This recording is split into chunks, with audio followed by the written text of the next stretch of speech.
안경토 회원 여러분 안녕하세요. 오늘은 제가 특별한 주제로 가지고 여러분과 한번 같이 이야기를 나눠보도록 하겠습니다.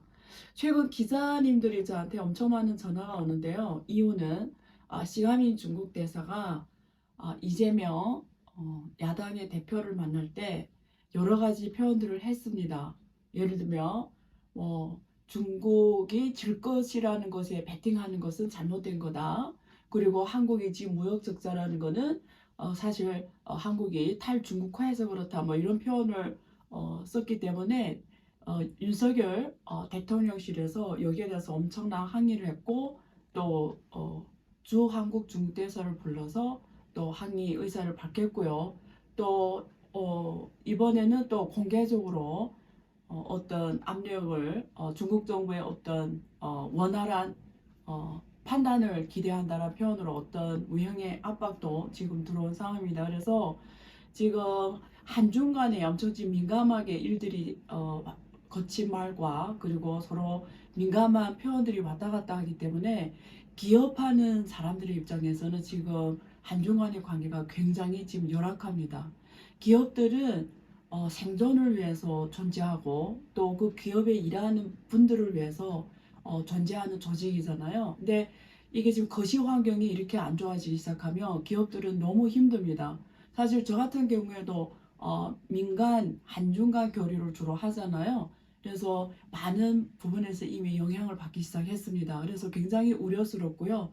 또 앞으로 이게 미중 간의 갈등이 짧은 시간에 끝나는 게 아니고 앞으로 10년, 20년, 30년, 50년 이게 어떤 패권 전쟁의 양상으로 긴 시간을 가고 있기 때문에 한국의 입장에서는 이 문제를 어떻게 바라봐야 되고 또 한국 정부가 어떻게 지혜롭게 이 문제를 처리하냐는 한국 기업들한테는 굉장히 중요하고 또 한국 국민들의 운명이 여기에서 크게 좌우될 수도 있습니다. 그래서 저는 어떻게 보냐 오늘 그런 시간을 마련해 봤습니다. 일단 저는 어떤 정치인들이 특정 발언 가지고 제가 여기에서 뭐 잘했다 못했다 평가하고 싶은 생각이 없고요. 또 이게 외교의 일이면서도 또 어떤 정치적으로 또 양국 간의 어떤 관계를 결정하는 정치적 이슈가 많기 때문에 저는 정치적으로 이 문제를 해석할 생각이 없습니다. 주로 경제적으로 한번 제가 풀어볼까 합니다. 오늘 제가 전달하고 싶은 첫 번째는 뭐냐면 저는 순수하게 한국의 입장에서만 한번 풀어보겠습니다. 한국의 입장에서 자, 한국이란 나라는 지리적으로 바다를 끼고 일본하고 이웃하고 있고요. 또 중간에 북한이 있습니다만 어쨌든 중국하고 이웃하고 있습니다. 또 동해를 끼고 또 중국하고 이웃하고 있고요. 그래서 한국, 중국, 일본은 서로 이웃입니다. 첫 번째. 두 번째는 한국이란 나라의 특성상 우리가 지리적 운명이 그 국가의 운명을 결정하잖아요. 그래서 한국이 미국 옆으로 이사 가지 않는 이상은 주변 국가하고 비즈니스 할 수밖에 없어요. 이거는 모든 나라가 똑같습니다. 그 대단한 미국도 세계 1위 미국도 주로 멕시코, 옆에 있는 멕시코하고 캐나다하고 무역 규모가 제일 크거든요. 그래서 우리 국제무역이론에 그런 이론이 있습니다. 양국 간의 거리가 1km씩 늘어날 때마다 무역이 얼마 줄어든다는 이런 실증 연구가 다 나와 있거든요. 무슨 말이냐면 항상 주변하고 무역을 한다라는 겁니다. 그런 면에서 한국, 중국, 일본은 서로가 무역하면서 과거에도 살아왔고 지금도 그렇고 미래에도 그렇습니다. 그래서 세 나라 관계가 굉장히 중요한 이유기도 합니다. 세 번째는 한국이 단독으로 한국만 뺏어보면은 한국은 100% 수입하고 100% 수출해야 경제가 돌아가는 나라입니다. 무슨 말이냐면 한국은 자국에서 생산한 원자재가 하나도 없습니다. 그래서 뭘 만들려면 100% 수입을 해와야 돼요. 그리고 한국 내에서 메이드 인 코리아를 하잖아요. 부가가치를 더 넣어서 또 해외로 수출해서 팔아야 경제적 수익으로 연결이 됩니다. 자, 그러면 중국을 하나 예를 들면 한국은 그동안 중국에 수출을 많이 했어요. 그래서 주로 대중 흑자가 굉장히 높았어요. 우리가 쉬운 말로 하면 중국에서 돈을 벌었어요. 달러를. 근데 한국은 대일 무역은 적자였어요. 무슨 말이냐면 일본하고 무역하면서 한국은 돈을 못 남기고 오히려 달러를 일본에 지급하는 입장이에요. 왜? 일본에서 주로 수입해 와서 쓰니까요. 그래서 일본에서 수입해서 많은 원자재를 또 수입하죠. 중동 국가나 이런 데서. 그래서 잘 만들어서 이런 반도체 그러면 중국에 수출해서 돈을 벌고, 자동차는 또 중간재 부품을 수출해서 돈을 벌고, 이렇게 관계를 이어왔어요. 그런데 중요한 변화가 생겼어요. 작년부터 한국이 대중 수출이 적자입니다.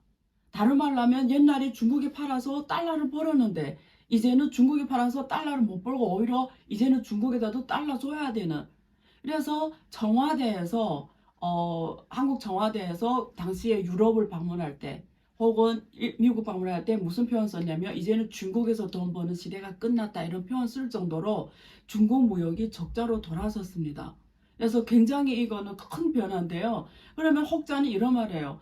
이제는 우리 수출 안 하니까 중국이 별로 중요하지 않은 거 아니야? 이렇게 생각할 수가 있어요. 그래서 앞에서 제가 말씀드린 거예요. 한국은 수출을 안 해서 그 나라가 안 중요한 게 아니에요. 2019년 일본하고 한국이 무역전쟁 할 때 뭐가 문제였죠? 일본에서 소재를 안 팔겠다라는 거잖아요. 소재를 안 파니까 삼성전자가 어려워지잖아요. 바로 이재용 회장이 바로 일본 날아갔잖아요. 그러니까 수입이 안 되면 물건 만들어 수출도 안 되는 거예요. 수입이 안 되면 한국은 수출도 못 하는 거예요. 왜? 수입을 먼저 해서 만들어야 되니까요. 그래서 한국 입장에서는 100% 수입해서 만들어서 100% 수출해야 되기 때문에 어떤 특정 국가가 수출을 안 해서 중요하지 않다, 이런 개념이 아니에요. 그래서 중국에서 수입을 해와서 또 만들어서 수출하는 품목들이 어마어마하게 많습니다. 멀리 예를 안 들게요. 그때 당시 여소수 사태 때문에 한국이 멈춰설 뻔했잖아요. 근데 여소수는 한국이 못 만드는 게 아니에요. 근데 한국이, 우리가 시장 경제 원리, 자본주의 원리로 봤을 때 한국에서 단가가 안 맞아서 안 만드는 거거든요. 근데 중국에서 그때 수출을 안 했으면 사실은 한국은 굉장히 경제가 큰 어려움이 오는 거예요. 그래서 중국에서 수출을 했기 때문에 또 원활하게 돌아갔거든요. 그러니까 중국에 수출하지 않아도 이렇게 꼭 수입해야 되는 품목들이 엄청 많습니다. 중국도 그래요. 한국에서 수입해야 되는 게, 꼭 수입해야 되는 게 엄청 많아요. 무슨 말이냐면 수입하는 국가도 어마어마하게 중요하다는 거예요. 특히 한국에 있어서 한국은 자국에서 나오는 게 없잖아요. 그래서 수출 국가가 중요한 만큼 수입 국가가 중요해요. 근데 이제는 중국에서 가성비 좋은 원자재나 중간 부품을 수입을 해서 그래야 만들어야 되는 제품이 한국이 점점 많아지니까, 또 그렇게 해야 해외에 수출할 때 가성비가 많고 수출 경쟁력이 있는 종목들이 점점 많은 거예요. 무슨 말을 하냐면 한국은 100% 수입해서 100% 수출해야 되기 때문에 전 세계 모든 국가가 한국이 중요합니다. 그럼 한국의 주요 시장이 유럽, 미국, 중국, 아시안이잖아요. 그럼 수출 시장으로서 이 지역이 다 중요합니다. 유럽, 미국, 아시안, 그리고 중국, 일본 다 중요해요. 자, 수입하는 주요 국가가 어디죠? 똑같습니다.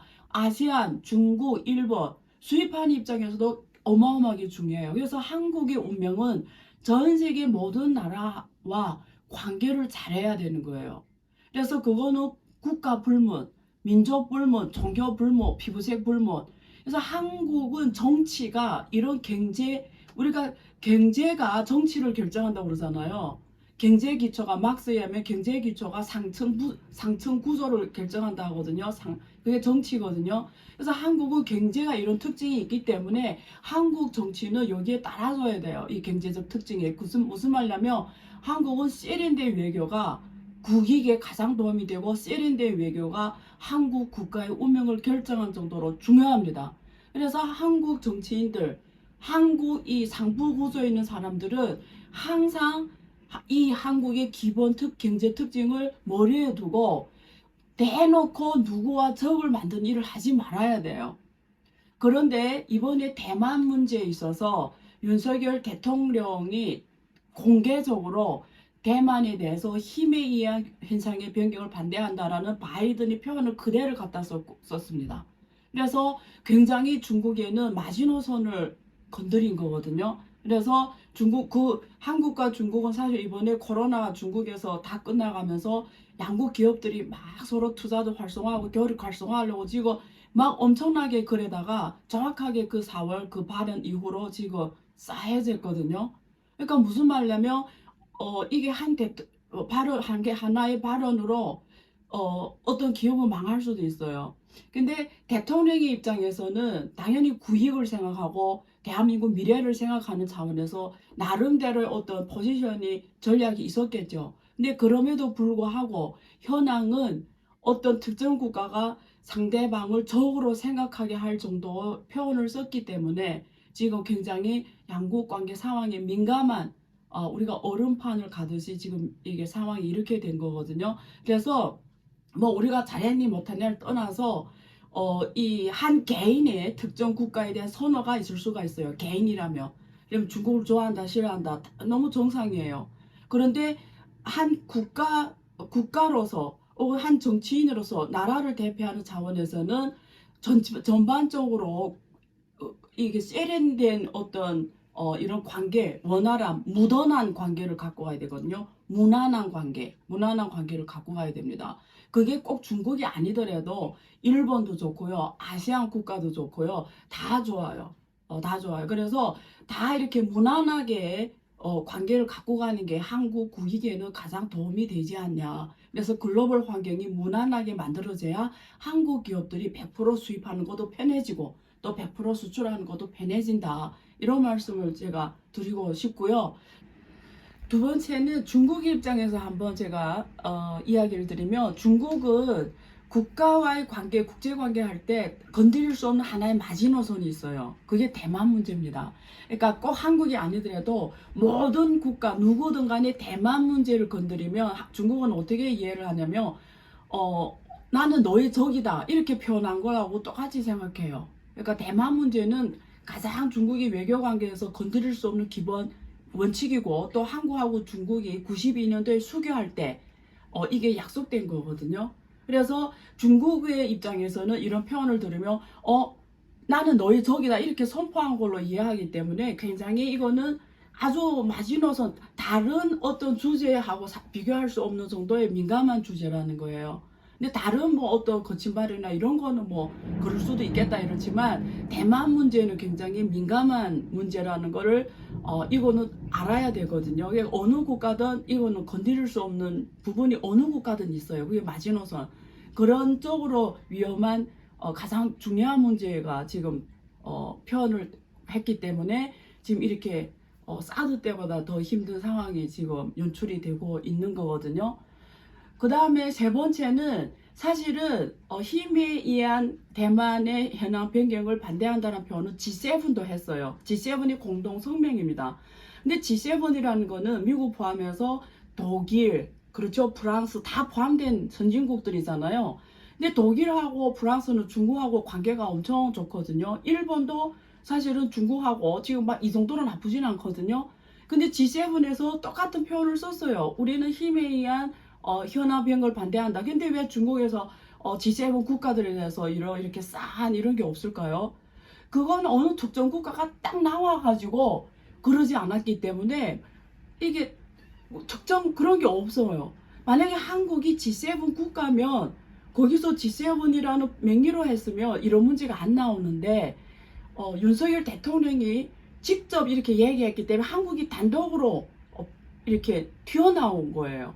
한국 당연히 G7은 아니죠. 근데 제 뜻은 뭐냐면 만약에 한국이 어떤 표현이나 이런 걸 할 때 여러 나라들 뭐 어떤 단체 개념 이런 뭐 그룹 개념 이런 걸로 어떤 의사를 전달하면 한국이 타겟이 안 되는데 단독으로 뭔가 공개적으로 표현하거나 이러면 한국이 타겟이 된다라는 거예요. 그게 꼭 이번 문제를 제가 얘기하는 게 아니에요. 앞으로 국제 문제 처리에 있어서 한국이 나름대로 철학이 있고 한국 나름대로 원칙이 있고 또 대통령이 생각하는 나라 국정 방향이 있고 국회가 생각하는 국정 방향이 있을 거예요. 그거는 어느 나라든 서로 존경합니다. 대신에 어떤 민감한 표현에 있어서는 좀 더 세련되게 그러니까 어떤 같은 생각을 하는 이런 그룹이라든가 이런 거를 좀 채널을 다양하게 활용해서 이 국제 관계를 무난하게 가져가 주는 게 한국 기업들한테 그리고 한국 국민들한테 좀 더 유리하지 않냐 개인적으로 그렇게 생각합니다. 그래서 이런 생각을 공유하고 싶었어요. 근데 저는 개인적으로 뭐 특정인을 말하는 게 아닙니다. 현재 우리가 앞으로 미중 갈등이 장기간 펼쳐지는 이 상황에서 이런 문제가 늘 대두될 거예요. 그래서 미국과 중국 간의 양국 관계가 전 세계 국가들의 국제 관계의 가장 큰 결정 요소가 돼버렸어요. 그래서 앞으로 이런 문제가 계속 나올 것 같습니다. 그래서 마지막으로 제가 프랑스 마크롱 대통령의 말로 오늘의 내용을 끝내겠는데요. 마크롱 대통령이 지난 4월 중국을 방문할 때 이런 얘기를 했습니다. 유럽이 직면한 가장 큰 위험은 우리와 무관한 위기에 휘말리고 있다는 것이다. 이런 표현을 썼고, 유럽인이 졸개가 되는 일은 없어야 한다. 이런 취지의 발언을 했거든요. 제가 이 말을 한번 응용해 볼게요. 한국이 직면한 가장 큰 위험은 한국과 무관한 위기에 휘말리고 있다. 그래서 한국이 직면한 가장 큰 위험은 한국과 무관한 위기에 휘말리면 안 된다라는 겁니다. 이게 아주 중요합니다. 그래서 정치인들이 가장 큰 사명은 일단 한국 국가 국민의 안전, 이게 일이 지켜야 됩니다. 국가 안전, 위기에 휘말리면 안 되거든요. 국가 안전을 확보하는 게 1차. 2차 안전하잖아요. 두 번째, 우리가 사람의 인간 수요가 안전이 확보되면 그 다음에 먹는 문제거든요. 그게 경제입니다. 그래서 정치인들의 목표는 한국 국가 안전이 1순위 목표고 2순위는 한국 국민들이 경제적 수요를 만족시키는 거거든요. 그러면 경제 발전입니다.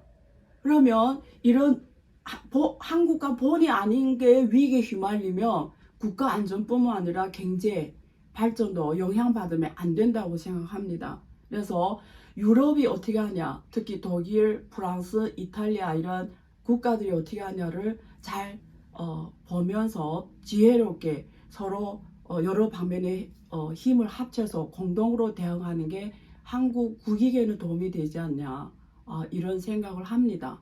네, 오늘 이런 이슈를 가지고 지금 여러분과 만나뵀는데요. 여러 가지 의견이 많을 거예요. 근데 제 생각 일단 정리를 해봤습니다. 예, 그냥 하시는 일에 참고하시면 되겠습니다.